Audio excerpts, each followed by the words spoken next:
Momento de entrar en contexto. Bienvenidos a nuestro espacio. Como siempre, un gusto saludarles a través de la señal de Canal I para toda Venezuela en las principales ciudades en señal abierta. Recuerden que también pueden sintonizarnos por las plataformas digitales, el streaming en nuestra página web. También estamos en Roku, por supuesto, nuestras cuentas, @encontextoepisodio y @Carlos Penalosa, siempre a su disposición para que nos acompañen con preguntas y comentarios, para que ustedes también sean parte de nuestro espacio y esa comunidad con la que estamos más cerca de ustedes. El WhatsApp que hemos colocado a su disposición, 0412-700-7606, 0412-700-7606. Por allí pueden enviarnos preguntas y comentarios, todo lo que quieran acompañarnos a esta hora, estos 60 minutos que siempre tenemos de encuentro con ustedes. Y también recordándoles nuestro canal de YouTube, al que pueden suscribirse, activar las notificaciones, gracias a los más de 7.000 que ya se han suscrito a nuestro canal de YouTube, Carlos Peñalosa en Contexto. Allí está disponible todo el contenido audiovisual. Si no pudieron ver el programa en vivo, allí va a estar disponible y siempre también en redes lo estamos precisamente anunciando para que ustedes nos acompañen a través de esa vía. Ya lo tienen, por cierto, allí en pantalla, donde están disponibles algunas de las entrevistas que hemos tenido esta semana con Enrico Chovantic, con Luis Eduardo Martínez, las conversaciones que tuvimos allí también con José Brito. Todo lo que ha sido el contenido de estos últimos días está disponible en nuestro canal de YouTube. También, por cierto, con Andrés Caleca está el material en nuestro canal. Bien, entramos en materia. Hoy nuestro primer invitado, Lauren Castro, viene del Partido Voluntad Popular. Un gusto que nos acompañe, además es politólogo. Muchas gracias, Carlos.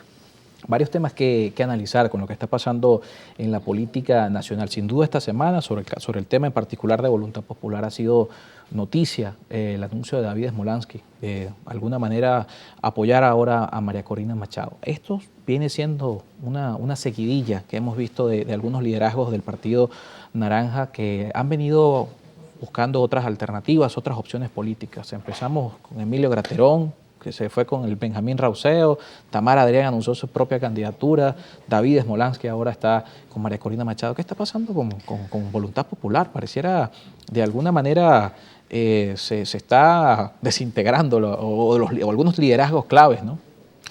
Sí, bueno, lamentablemente o afortunadamente, no lo sabemos todavía, en la política cada quien toma las decisiones que cree que le conviene, ¿no? Nosotros hemos apostado en Voluntad Popular a conservar y a reanimar y a evitar que nuestra dirigencia, nuestra militancia de base vea otras opciones por quizás no entender que el debate interno es importante, ¿no? Creo que en el caso de David, creo que tenía mucho tiempo alejado de la dinámica política interna del país. Es decir, no lo sorprende a lo interno como organización esta decisión. Bueno, creo que tenía mucho rato en silencio, ¿no? Y eso era evidente en sus redes y era evidente en toda su actuación. Creo que se dedicó mucho más al tema de su cargo en la Organización de Estados Americanos y al tema migratorio. Sin embargo, creo que estaba muy despegado del debate interno de Voluntad Popular. Hoy nosotros debemos decir que el partido estructuralmente se ha consolidado y hemos logrado, mediante el liderazgo de Freddy Superlano, en la candidatura de Freddy Superlano, poder visibilizar la postura de un partido que ha sido el partido irreverente, el partido de vanguardia y el partido que ha propuesto cambios permanentemente y que ha sufrido las consecuencias de una manera muy fuerte. Hoy la discusión tiene que ver con las posibilidades de lograr que tengamos un candidato o una candidata fuerte para enfrentar a Nicolás Maduro y enfrentar al PSUV y a todo el aparato del Estado mediante elecciones, en donde entendemos que la gente ve como única herramienta el voto. La gente ve como herramienta el voto, pero hoy buena parte, incluyendo el candidato de Voluntad Popular, está inhabilitado. Y eso es una complejidad, ¿no? En el desarrollo, tal vez no de la primaria, pero sí para 2024 es un tema que analizar. Mira, yo creo que los liderazgos tienen que ir determinando y abriéndose caminos, ¿no? Creo que algo particular que valora nuestro candidato y que nosotros hemos también valorado mucho fue su madurez a la hora de determinar cómo se le propinaba la derrota política al PSUV y a los Chávez en Barinas por encima de su ganancia propia o por encima de la ganancia de su partido, sino sencillamente tuvo la capacidad de ver cómo se le daba una derrota política a algo tan simbólico como era el gobierno en Barinas. Y vimos cómo hubo un reavivamiento nacional en el sentido de es posible ganarle a el PSV, ¿no? Creo que nuestro candidato no está en el concurso de más aplausos. Creo que nuestro candidato no está en proponer más o menos aumentos de sueldo mínimo. Creo que tiene una claridad política interesante y en fin de cuentas creo que el 80% de los candidatos o el 70% de los candidatos están inhabilitados y el 100% están expuestos a que el régimen diga, bueno, y tú estás mal peinado, bueno, pero yo soy calvo, no importa, estás inhabilitado porque estás mal peinado. Bueno, como ocurrió con la esposa de Freddy Superlano, que no había ejercido ningún cargo público y está inhabilitada. Correcto. ¿No? Entonces, hay que valorar el contexto político como es. O sea, yo creo que nosotros no hacemos nada tirándonos piedras entre nosotros mismos y creo que tampoco el esquema de tirarle piedras al gobierno es lo que se debe hacer en este momento. Tirar piedras no quiere decir que no señalemos lo que está haciendo mal o cómo están las cosas, ¿no? Que no señalemos que la burbuja económica ha sido, ya se volvió a romper, que tenemos una posibilidad enorme de que, lo decían economistas importantes hace una semana, que es posible que a fin de año el dólar esté en 70 bolívares por dólar, que ya no sé cuántos ceros acompañan ese 70, y eso evidentemente va a traer como consecuencia que haya hambre, haya desempleo, haya imposibilidad de producción y en cuanto al tema justamente migratorio, pues vamos a empezar otra vez a ver movilidad dentro de Latinoamérica y dentro de todos los países. O sea, aquí el PSV no ha entendido que el problema del país no es si ellos se quedan o se van. Ellos, el país ha determinado que no los quiere más. El problema para ellos es entender que hay un país que está por encima de ellos y que su sistema político de control, que es la pobreza, la gente y la dirigencia no estamos dispuestos a seguir. Pero pareciera que la oposición tampoco ha entendido al país, porque las encuestas hablan de un país que hoy no siente afinidad partidista, un país que no se identifica con ninguna organización. Bueno, no siente afinidad partidista porque hemos vivido un proceso muy duro, muy largo, en donde se fueron 7,5 millones de personas, en donde dentro de esos 7,5 millones se fueron una cantidad de dirigentes importantes, no solamente altos dirigentes, porque la gente habla de Leopoldo, de Julio Borges, de todos los que están afuera, dirigentes y líderes importantes. Pero la verdad es que muchos líderes regionales, municipales, locales, también se fueron del país. La desafección política tiene que ver con quizás ese sentimiento de frustración de no haber podido lograr un cambio político en el país. Ahora, eso no quiere decir que la gente deja de querer ese cambio político en el país. Ahora, pretender que aquí van a llegar los Avengers o quizás pensar de que yo tengo una oportunidad tirándole piedras al mismo de la oposición o tratando de señalarlo de esto y de lo otro y así yo voy a subir en las encuestas, yo creo que hay que salirse de ese esquema. Es un esquema de marketing que de uso político de marketing, no es de uso político estructural. Ahí no hay ninguna propuesta ideológica, no hay ninguna propuesta estructural. Hay supuestamente propuestas de gestión. Nosotros hemos avanzado en una propuesta política que tiene una muestra que sucedió en Barinas y es que no solamente tenemos que ponernos de acuerdo en lo electoral, es que tenemos que ponernos de acuerdo en cómo nosotros vamos a solucionar el problema del país. Y el problema del país sí es Nicolás Maduro en la presidencia. Sí es que están enquistados en el poder. Sí es que no entienden que tiene que haber una política de negociación y acuerdo permanente, como lo es en Estados Unidos, como lo es en España, como lo es en Inglaterra, como lo es en mismo Colombia, que hoy quizás tenemos al presidente Petro allí en Colombia, que se mueve con la izquierda del Foro de San Pablo y que hay una oposición bastante fuerte, pero los canales de entendimiento y de debate no se pierden.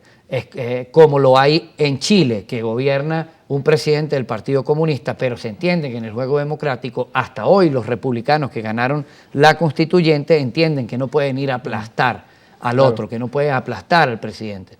Los venezolanos... pero le costó a Voluntad Popular llegar allí, porque Voluntad Popular ha planteado en algunos momentos de su trayectoria. Por ejemplo, yo recuerdo a Juan Guaidó no se sentaba a negociar con el régimen.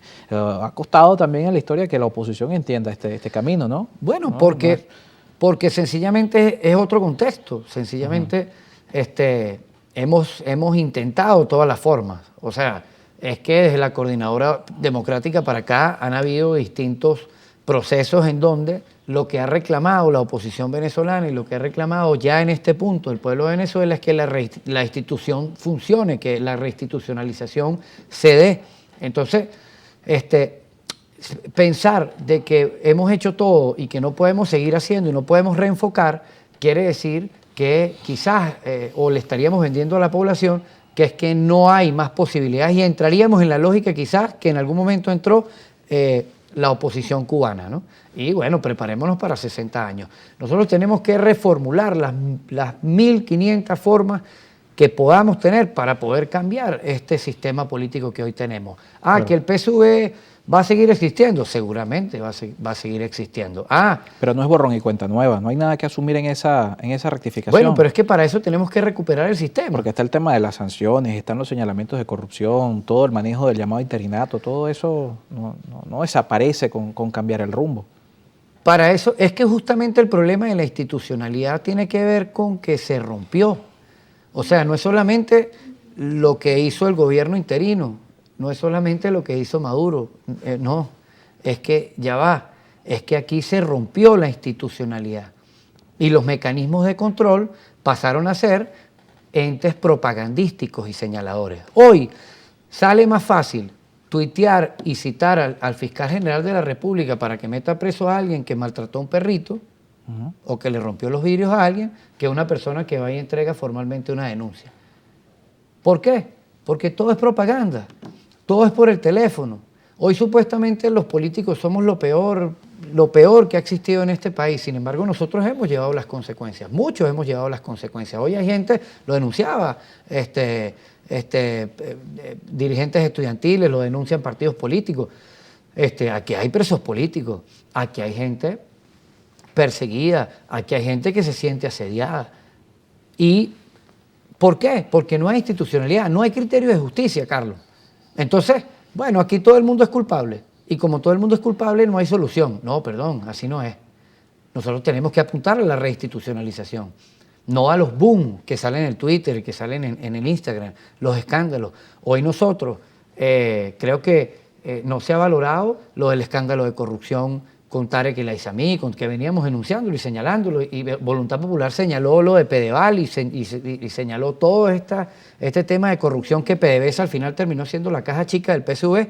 A mí no me va a decir Nicolás Maduro que un sector diría que Monómeros terminó siendo la caja chica de Voluntad Popular. Bueno, pero ahí hubo resultados de investigaciones. Y hoy el gobierno de Colombia, en donde funciona Monómeros, hoy no tiene preso a nadie. Entonces yo creo que sigue siendo propaganda.